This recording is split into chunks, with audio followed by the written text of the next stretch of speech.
Assalamualaikum warahmatullahi wabarakatuh. Halo teman-teman, ketemu lagi dengan saya Krisna Kumar dan rekan saya Farika Rizky Yuliani. Nah, pada kesempatan kali ini kami akan bahas tentang mekanisme ketahanan mikroorganisme terhadap pengolahan, seperti itu. Oke, kita langsung saja pada materi pertama. Sebuah bakteri bisa tahan pada range suhu yang tinggi ataupun yang rendah. Nah, pada suhu tinggi sendiri itu terdapat pasteurisasi, yaitu bertujuan untuk membunuh semua organisme patogen, misalnya pada pasteurisasi sari buah atau minuman lainnya. Pasteurisasi dilakukan dengan cara memanaskan suhu pada suhu 62,8 derajat Celcius selama waktu 30 menit, atau bisa dikenal dengan metode LTLT, Low Temperature Long Time, atau juga pada suhu 71,7 derajat Celcius selama 15 detik, yang disebut metode HTST atau High Temperature Short Time, seperti itu. Pemanasan tersebut cukup membunuh bakteri patogen yang paling tahan panas dan tidak membentuk spora, yaitu Mycobacterium tuberculosis dan Coxiella burnetii. Suhu pasteurisasi juga cukup untuk membunuh semua khamir, kapang, bakteri gram negatif, dan kebanyakan sel vegetatif bakteri gram positif. Sedangkan kelompok mikroorganisme yang tahan terhadap suhu pasteurisasi dapat dibedakan atas dua kelompok, yaitu bakteri thermodurik dan thermofilik. Pada bakteri thermodurik adalah bakteri yang tahan terhadap pemanasan pada suhu relatif tinggi, misalnya pasteurisasi tersebut. Bakteri yang tergolong thermodurik dan tahan pada suhu pasteurisasi di sini disebutkan yaitu Streptococcus dan Lactobacillus.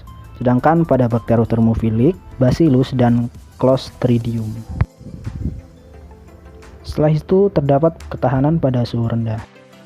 Suhu rendah sendiri kita bedakan menjadi tiga, yaitu chilling 10-15 derajat Celcius, refrigerator 0-7 derajat Celcius, dan pembekuan yang berada pada suhu di bawah 0 derajat. Pada suhu rendah mampu menghambat atau mengurangi pertumbuhan mikroba, menghambat mengurangi aktivitas katalik enzim mikroba terutama proteinase dan lipase tahan panas, lalu menghambat atau mengurangi germinasi spora mikroorganisme, seperti itu.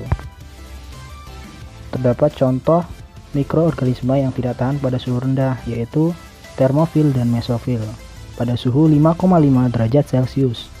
Sebagai contoh, terdapat Clostridium botulinum dan Staphylococcus aureus serta Bacillus subtilis. Ada juga beberapa kelompok mikroorganisme yang tahan pada suhu rendah. Mikroorganisme psikrofilik dapat tumbuh baik pada suhu maksimal pertumbuhan 25 derajat Celcius dan psikotrotop dapat tumbuh 5 derajat Celcius atau kurang, yaitu pada suhu chilling dan refrigerator, seperti itu. Sebagai contoh sendiri, terdapat Pseudomonas alkaligenas, Acinetobacter, serta Flavobacterium dan Listeria. Kapang juga sering tumbuh pada makanan yang disimpan pada suhu rendah. Contohnya Penicillium, Musor, Cladosporium, Botrytis, dan Geoptricum. Sedangkan mikroba yang tahan pada suhu beku, yaitu terdapat Salmonella, yang tahan pada suhu minus 9 derajat Celcius sampai minus 17 derajat Celcius. Lalu materi selanjutnya akan dijelaskan oleh rekan saya, Farika. Silakan Farika.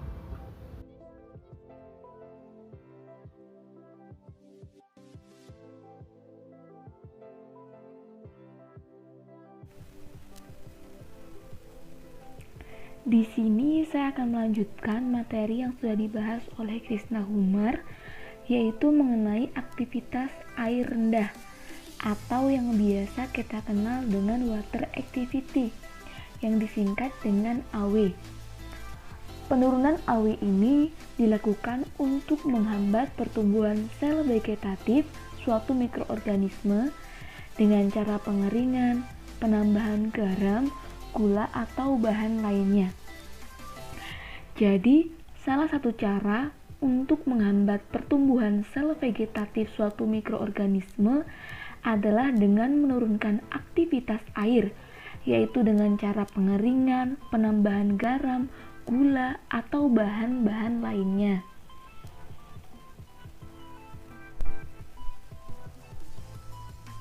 Kebutuhan AW tiap-tiap mikroorganisme ini berbeda-beda. Misalnya pada bakteri, dia memerlukan AW yang relatif lebih tinggi untuk pertumbuhan. Kemudian pada hamir, dia memerlukan AW yang lebih rendah daripada bakteri. Sedangkan pada kapang, dia memerlukan AW paling rendah, yaitu lebih rendah jika dibandingkan dengan bakteri dan juga hamir.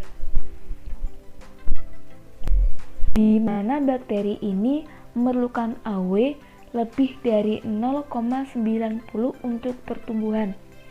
Kemudian pada hamir, dia memerlukan AW lebih dari 0,88. Sedangkan pada kapang, dia memerlukan AW lebih dari 0,80 untuk pertumbuhannya. Tadi kan sudah disebutkan bahwa kebutuhan AW tiap mikroorganisme agar mereka dapat tumbuh itu berbeda-beda. Lalu bagaimana kita mencegah kebusukan pada makanan yang diakibatkan karena tumbuhnya mikroorganisme tadi? Jadi untuk mencegah tumbuhnya mikroorganisme pada makanan yang dapat mengakibatkan busuknya makanan yang akan kita konsumsi ini, dapat kita atur dengan mengatur AW, yaitu di bawah 0,70 sampai 0,75. Karena pada AW 0,70 sampai 0,75 ini mikroorganisme tidak dapat tumbuh karena kebutuhan AW-nya tidak memadai.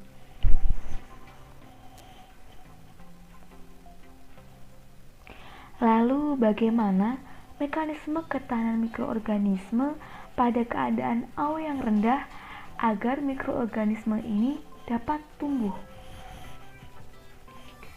Jadi, mekanisme ketahanan mikroorganisme pada keadaan AW yang rendah ini disebabkan karena mikroorganisme tersebut dapat mengimbangi tekanan osmotik di luar sel dengan cara memproduksi senyawa-senyawa tertentu yang dapat meningkatkan tekanan osmotik di dalam sel. Dengan kenaikan tekanan osmotik atau komponen-komponen yang ada di dalam sel tersebut, maka sel akan menyerap kembali air. Dengan begitu, mikroorganisme dapat tumbuh dan juga berkembang biak.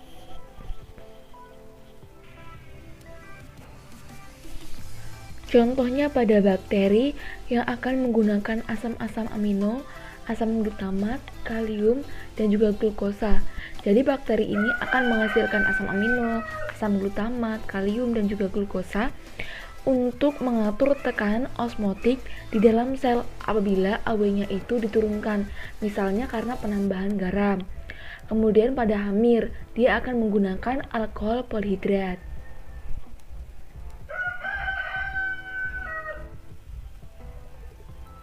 Tetapi sintesis komponen-komponen intraseluler memerlukan energi yang tinggi. Oleh karena itu, kecepatan pertumbuhan pada AW yang rendah menjadi lambat karena sebagian sel digunakan untuk mensintesis komponen tersebut.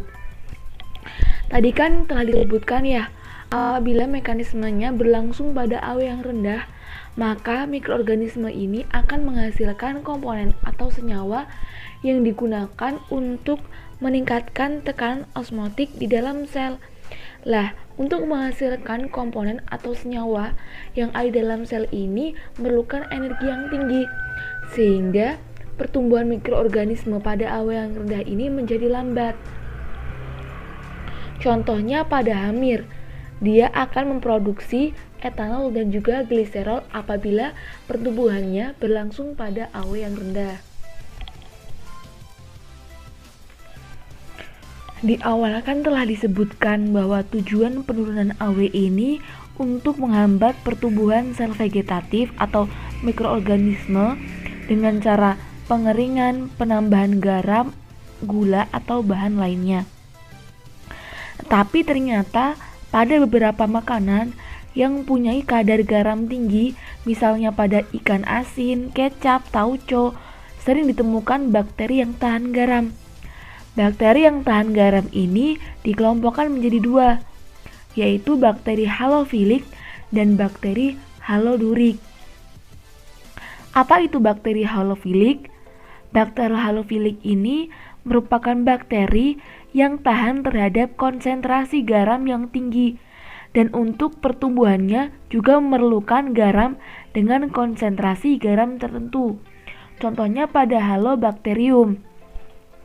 Sedangkan bakteri halodurik adalah bakteri yang tahan terhadap konsentrasi garam tinggi, tetapi untuk pertumbuhannya tidak memerlukan konsentrasi garam yang tinggi. Contohnya pada Pseudomonas.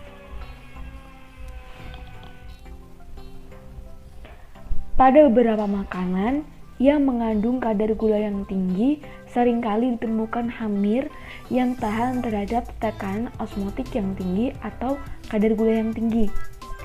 Hamir yang tahan terhadap kadar gula yang tinggi ini dibagi menjadi dua, yaitu hamir osmofilik dan juga hamir osmodurik. Hamir osmofilik merupakan hamir yang tahan terhadap tekanan osmotik.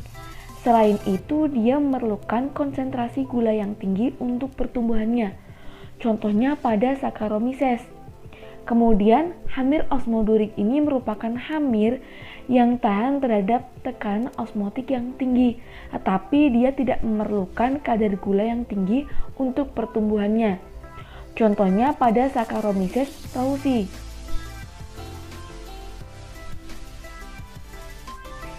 Selanjutnya yaitu keasaman tinggi dan senyawa lipofilat. Pengasaman ini merupakan salah satu cara pengawetan pada makanan yang telah dilakukan sejak zaman dahulu. Proses pengasaman atau penurunan pH pada makanan ini dapat dilakukan dengan cara menambahkan asam atau melalui fermentasi asam. Asam yang umum ditambahkan ke dalam makanan berupa asam cuka atau asam asetat. Sedangkan asam yang terbentuk selama fermentasi seperti pada produk-produk susu dan juga piksel berupa asam laktat. Berbeda halnya pada proses adaptasi terhadap AOW yang rendah, sel mikroorganisme yang tiba-tiba dipindahkan ke dalam medium dengan pH yang rendah tidak menunjukkan proses adaptasi, tetapi kecepatan pertumbuhannya akan segera berubah. Lalu, apakah yang terjadi selama sel tumbuh di dalam medium dengan pH yang tidak optimal tersebut? Jadi, mikroorganisme yang ditumbuhkan dalam pH yang tidak optimal menyebabkan beberapa hal. Yang pertama, sel bereaksi untuk mempertahankan pH konstan di dalam sel. Kemudian yang kedua, pada waktu pH diturunkan, proton terdapat dalam jumlah tinggi pada medium akan masuk ke dalam sitoplasma sel. Dan proton ini harus dihilangkan dari dalam sel untuk mencegah terjadinya pengasaman dan juga denaturasi komponen-komponen sel. Yang ketiga, pertumbuhan sel akan menjadi lambat, bahkan terhenti pada pH yang sangat rendah. Jadi dapat kita simpulkan bahwa jika semakin rendah pH, semakin banyak energi yang dibutuhkan untuk mempertahankan pH konstan di dalam sel. Akibatnya, energi yang tersedia untuk sintesis komponen sel berkurang.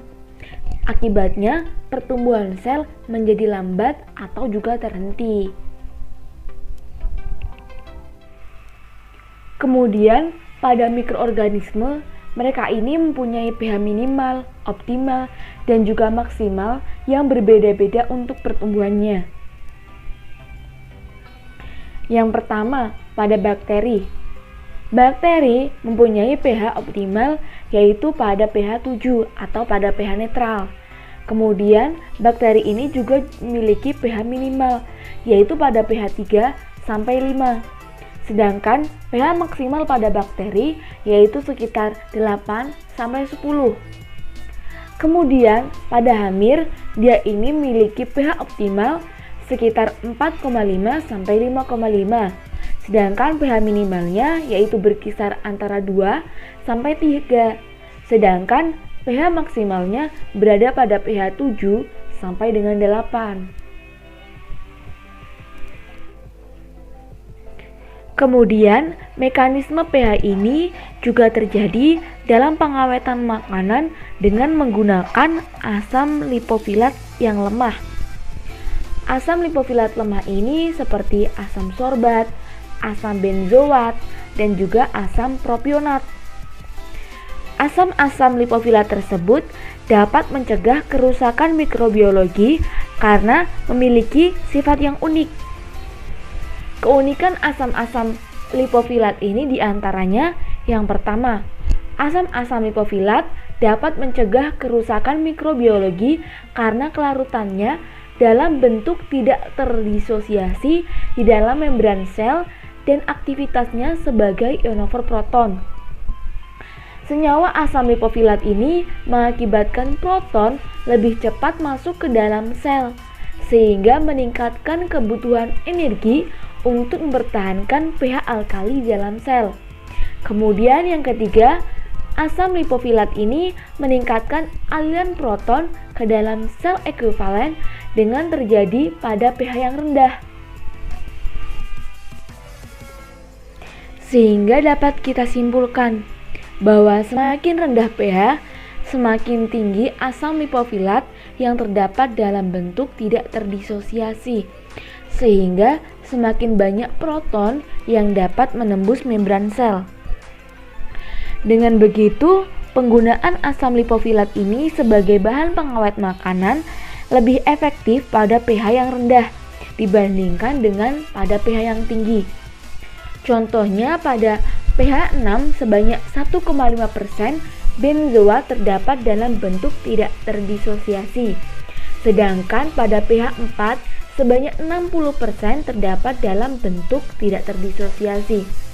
Hal ini maka pada pH 4 lebih efektif untuk digunakan karena selain dia tidak terdisosiasi juga jumlahnya lebih banyak, yaitu sebanyak 60%.